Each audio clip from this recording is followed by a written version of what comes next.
High বন্ধুরা, দেখুন আমি এখন বাঁধাকপি নিয়ে সকালবেলায় বসে গেছি। বাঁধাকপি কাটছি, বাঁধাকপি দিয়ে একটা তরকারি বানাবো।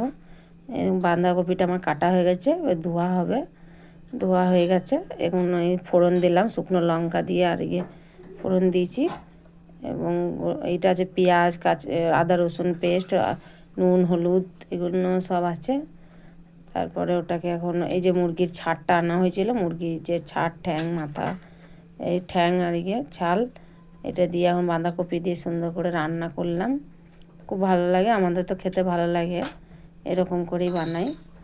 আর দিয়ে সুন্দর করে দেখুন কত সুন্দর লাগছে তরকারিটা, কালারটা কত সুন্দর এসছে। তারপরে আমার ছেলে বলল, মা আমাকে ভাত দাও।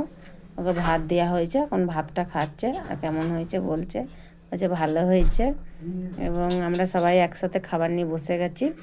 ওটা আমার হাজব্যান্ড এবং ছেলে, শাশুড়ি এবং আমি, এটা আমার খাবার, এটা আমি নিয়ে খাচ্ছি সবাই মিলে। আপনারা লাইক এবং শেয়ার করুন।